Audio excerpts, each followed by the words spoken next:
Your Excellency President Luis Lula da Silva, Your Excellency Prime Minister Narendra Modi, Honorable Ministers and business leaders, and Your Excellency President of the New Development Bank, Ms. Dilma Rousseff, I greet you all, and it's a great honor to have this opportunity to participate in this leaders' session of the BRICS Forum. I particularly want to thank Mr. Sim Tshabalala for the report that he has just given, and particularly underline and appreciate the message that is coming from all of you as business leaders about the immense opportunities that you see in investment across the BRICS countries.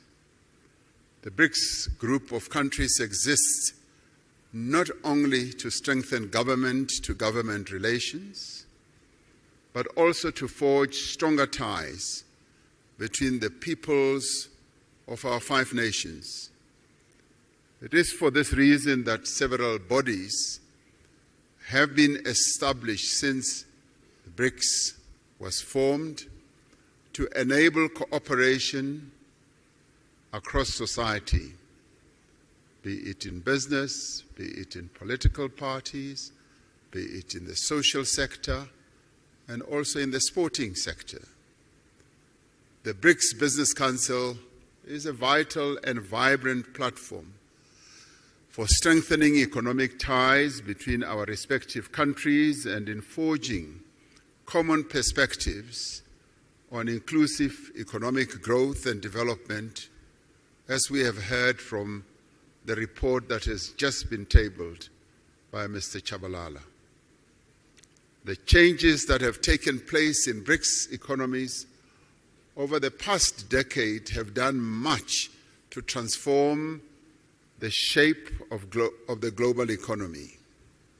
Together, the BRICS countries make up of global trade and are home to more than 40% of the world's population. This agglomeration of these 5 countries has a major impact on various aspects of the global activity and life. As we celebrate the 15th anniversary of BRICS, trade between BRICS countries totaled some $162 billion last year. Foreign investment has played an important role in the growth of BRICS economies. Total annual foreign direct investment into BRICS countries is 4 times greater than it was 20 years ago. However, the new wave of protectionism and subsequent impact of unilateral measures that are incompatible with WTO rules undermine the global economic growth and development. We therefore need to reaffirm our position that economic growth must be underpinned by transparency, by inclusiveness. It must be compatible with a multilateral trading system that supports a developmental agenda, the type of developmental agenda that the 5 countries that are members of BRICS have embraced right from the onset. We require a fundamental reform of the global financial institutions so that they can be more agile and responsive to the challenges facing developing economies. In this respect, the New Development Bank, established by BRICS countries in 2015, is leading the way. Since its formation, it has demonstrated its ability to mobilize resources for infrastructure and sustainable development in emerging economies without conditionalities. earlier, before coming into this session, I was speaking to the president of the New Development Bank, and she was outlining to me how ready and willing the New Development Bank is in terms of supporting the development agendas of various countries. And we applaud this, and we appreciate this. BRICS economies have emerged as powerful engines of global growth. Yet the rapid economic, technological, social changes underway create new risks for areas such as employment, equality, as well as poverty in many of the BRICS countries. It is quite heartwarming to hear you as business people, as one listened to Mr. Chabalala's report, also focusing on issues such as poverty reduction and elimination, and inequality as well. It isn't often that you hear such very positive and forward-looking messages from the business community. So it's wonderful to be in a forum under the aegis of BRICS that you as business leaders are in tune with the developmental agenda that needs to be pursued to lift the people who live in BRICS countries and beyond out of the ravages of poverty and inequality. We therefore have solutions to these and many other challenges affecting our respective economies. From a South African perspective, there is massive untapped potential for investment in our country and indeed on the African continent as well. Summit is BRICS and Africa, the partnership for mutually accelerated growth, sustainable development, and inclusive multilateralism. Africa is a continent of great opportunity in industrialization process in a variety of sectors. This continent is rich in the critical minerals that will drive business success in the 21st century. The continent has resources of lithium, vanadium, cobalt, platinum, palladium, nickel, copper, rare earth minerals, rhodium, and many others. And these are the minerals that abound and are driving economic activity across the world. African countries have made it clear that the investors of choice are those who will come and invest in our continent, but also process the resources here, close to source, so that African countries do not export rock and sand, but export finished products as we would like to do.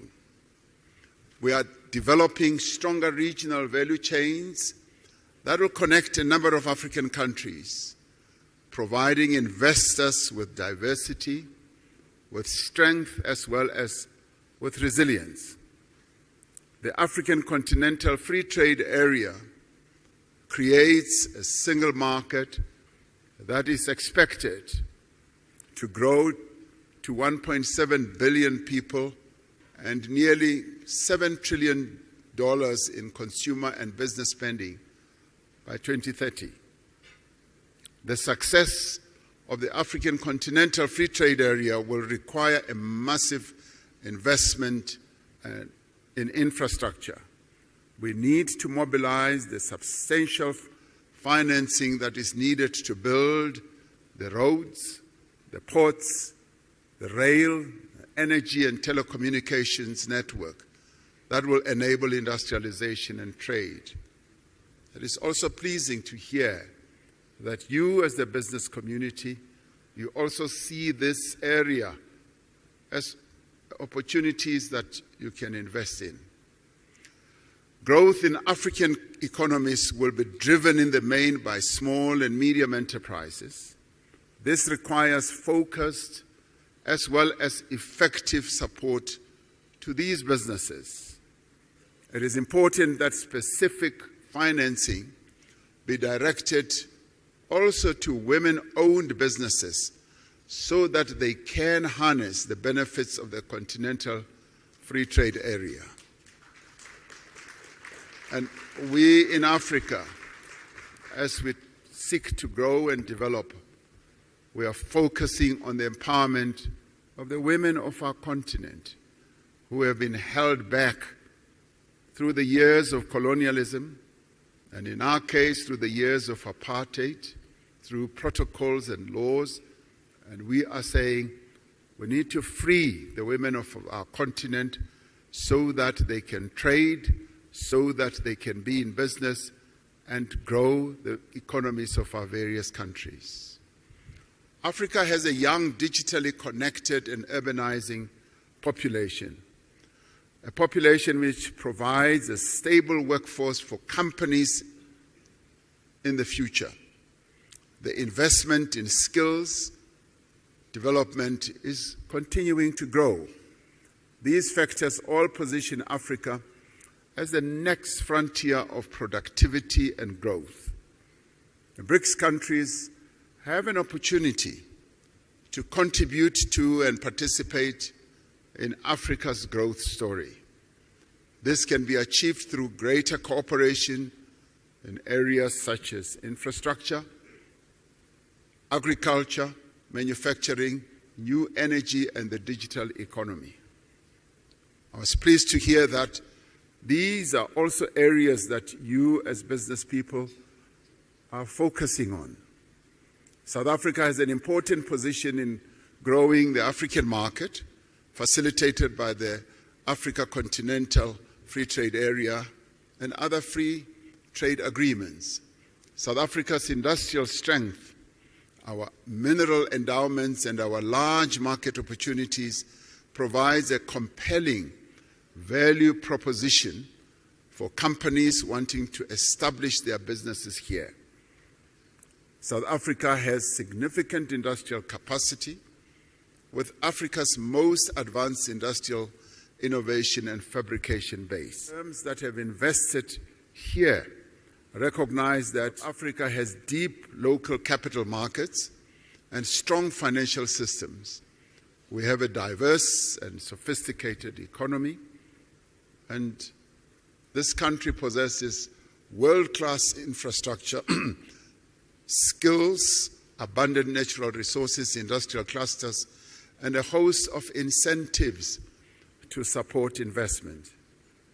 And many investment and partnership opportunities exist in renewable energy, in infrastructure, in aquaculture, in ICT, automotives, pharmaceuticals, and advanced manufacturing, amongst others. It is clear from the report that we have just received that this has been a very productive business forum.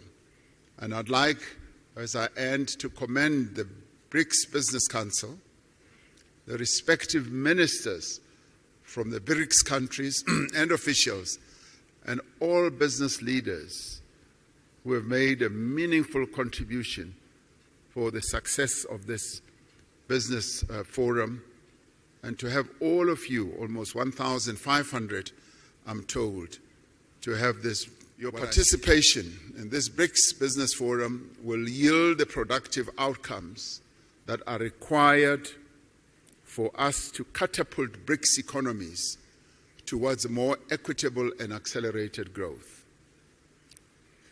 In 2 hours or so, the BRICS leaders will sit together in a retreat to discuss a number of BRICS-related matters, and one of those is the expansion of BRICS.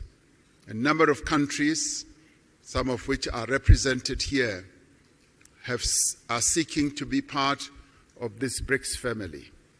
And we appreciate that. It goes to show that the BRICS family is growing in its importance, in its stature, and also in its influence in the world. And we will be taking into account the various desires of various countries to be part of BRICS. So we hope to take into account the report of your discussions here as well as we consider the way forward with BRICS. Your participation here really strengthens the BRICS story. BRICS is an important player in the geopolitical and economic architecture of the world. And so we hope that it will continue to be so. Thank you very much for participating. We thank you.